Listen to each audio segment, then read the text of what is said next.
Apocalipse capítulo 18, versículo 17, é mais um versículo de Apocalipse que o tema é a Igreja Católica, a Babilônia Apocalíptica, né? E aqui fala a extensão do engano da Babilônia. E todo piloto, e todo que navega em naus, e todo marinheiro, e todos os que negociam no mar, se puseram de longe, ou seja, falando realmente que eram muitos os negociadores com essa instituição, que, como eu disse, nesse momento, ela está sendo representada na Igreja Católica, ok? O comentário diz: os negociadores seguiam a religião da Babilônia. Essa religião, irmãos, ela, na verdade, ela movia muito do comércio até do mundo antigo. Nós sabemos como o apóstolo Paulo teve problema quando ele foi pregar na cidade onde Semíramis era adorada como Diana dos Efésios. Todo estudo de religião sabe isso.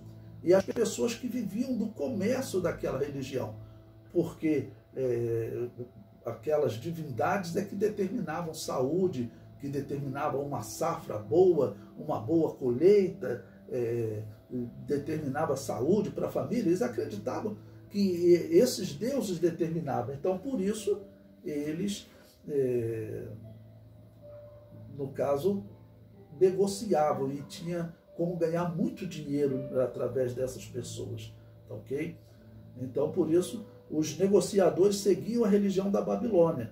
No Império Romano, a fundadora da religião babilônia, Semíramis, era chamada de Diana dos Efésios.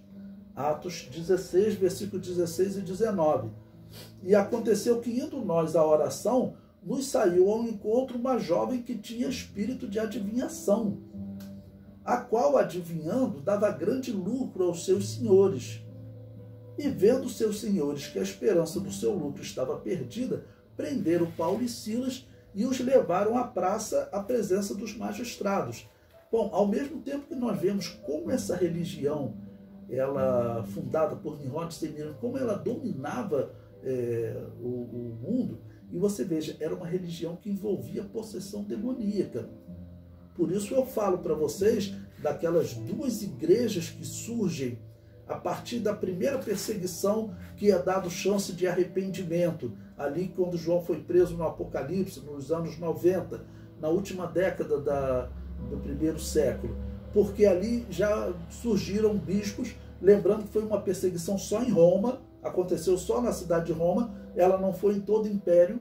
Então o primeiro grupo da história a se render e aceitar adorar a Júpiter foram os bispos da cidade de Roma. Claro que não era ainda a Igreja Católica Romana, mas é essa igreja que vai gerar a Igreja Católica Romana. Então essa primeira perseguição foi só em Roma, e ali já é sabido que surgiram os lapsos, os traditores, ou seja, essa igreja de Roma, quando termina esse século, é a única igreja que teve esse problema, porque foi uma perseguição só em Roma. Então ali já nasceu essa segunda igreja, que durante a perseguição, vão se encontrar nas 9 perseguições, todas elas, a igreja de Roma, ela vai estar envolvida sempre com pessoas, bispos que não morreram, tá bom? Eles sacrificaram aos ídolos para não morrer. E eles que ficam vivos, outros morrem, né? Eles que continuam pastoreando a igreja depois. Então a igreja será problemática desde o ano 95. Tá bom? O comentário prossegue. A crença em Semíramis gerou as crenças antigas na deusa mãe. Semíramis era representada em Diana dos Efésios e Nimrod era representado em Júpiter. O historiador Flávio Joséfo escreve: este eu também fala do campo de Sinar, onde Babilônia está localizada. Disse que os sacerdotes que se salvaram dessa grande catástrofe, da queda da Torre de Babel, tá ok? Com as coisas sagradas destinadas ao culto de Júpiter, o vencedor vieram a Sinar de Babilônia.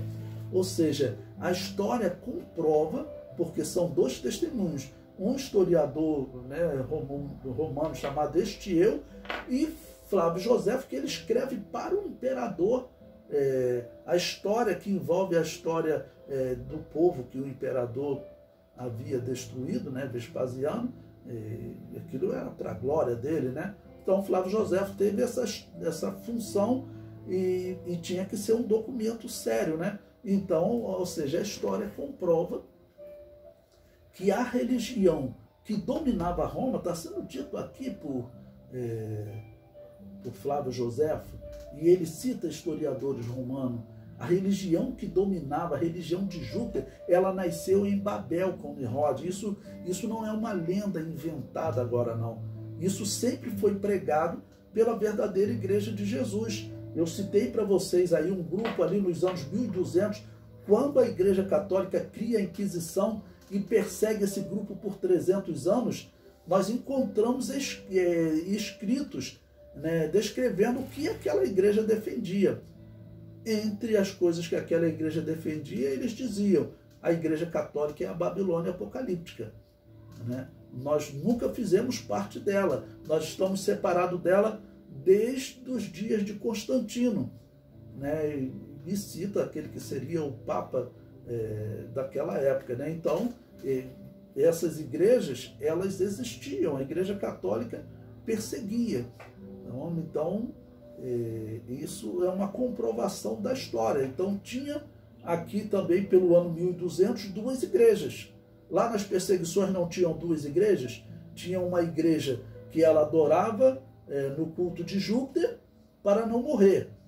A história comprova. Foi esse grupo de pastores que sobreviveu da perseguição de Diocleciano e organizou a Igreja Católica com Constantino. A história não tem dúvida disso. Ok?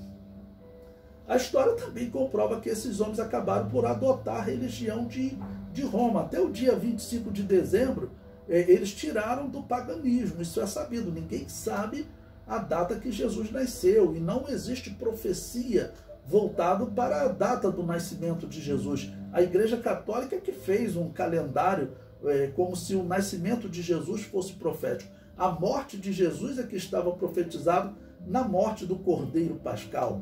Então, se eu, como cristão, fosse fazer um calendário baseado na profecia, eu teria que falar da morte de Jesus, começar a contar a partir da morte de Jesus e não do nascimento. A Igreja Católica fez isso, na verdade, para embaralhar a profecia para as pessoas, né?